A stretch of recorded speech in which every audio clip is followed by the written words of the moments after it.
My name is Bob. I'm Taylor's dad. I'm the one he got the height and hair from.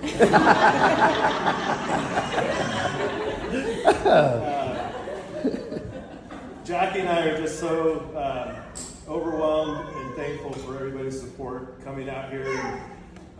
All week I've been thinking about Taylor and having these flashbacks of him as a little boy and thinking about what I can say to embarrass him tonight, and stories that I could tell. And honestly, he probably has more stories to embarrass me with. Ever since Taylor was a little boy, we always called him Little Man because he was like a little man. He wanted to be with the adults. And when the kids were playing, he'd be sitting around talking with the adults. And he was always just a lot, he was an old soul. He's always been an old soul.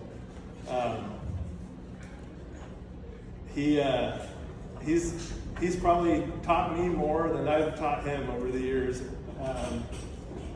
I'm just so proud of him and so proud to be his dad. And I was thinking about what I could tell the Cup family so that they could kind of get a sense of who Taylor is. And my family knows this story, but when he was a little boy, he must have been first or second grade, and there was an older kid at school, and he was picking on Taylor, and he came home and told us about it. I guess the kid had hit him, punched him in the face, and he told us about this, and as he was telling us the story, I was like, well, does his dad come and pick up this kid after school? Because I'm going to go and I'm going to meet his dad.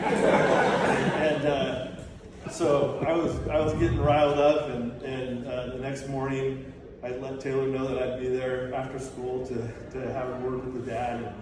And I get there, and Taylor, like I said, he's in second grade, and he said, Dad, this little boy comes from a really rough family and has a really tough home life.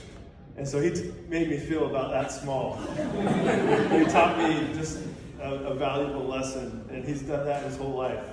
And just so proud of Taylor.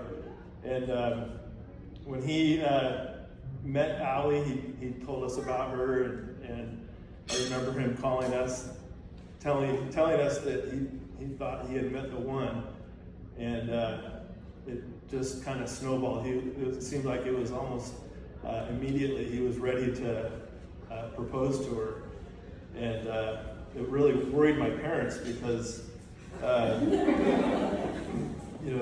they thought that he needed more time before an engagement like that. My parents got engaged after a week, so they thought at least 2 weeks.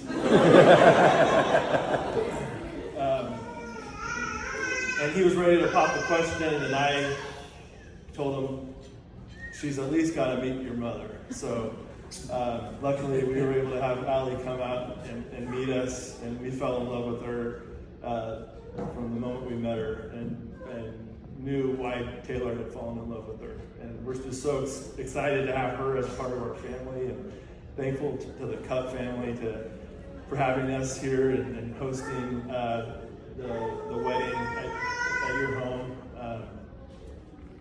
So when Jackie and I got married, we didn't do anything like this, but my parents had a dinner, and they went around and told us things that they wish they would have known before they got married, and gave us some advice. And so I thought it'd be kind of cool to keep that tradition going. And so I'm going to maybe give a few words of advice to Taylor and Allie, and then if anybody else would like to take the microphone and give them some advice, please do.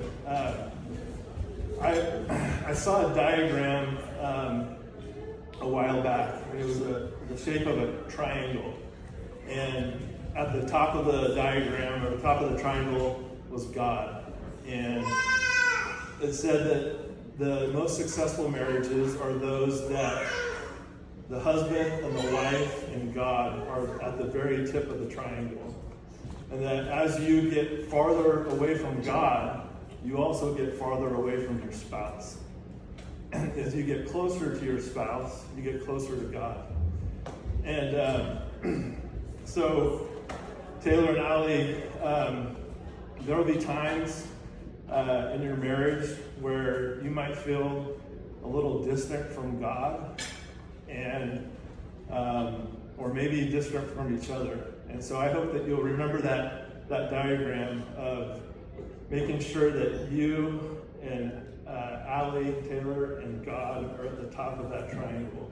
And if you're not, and you're falling away, that you get back to that point where God is first in your life. And I really do believe that if you will put God first over everything, everything will work out. And I have a testimony of that in my own life with Jackie.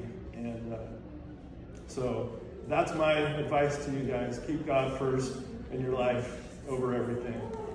And so with that, if anybody else would like to take the microphone and give Taylor and Allie some advice for their marriage, please do. No pressure.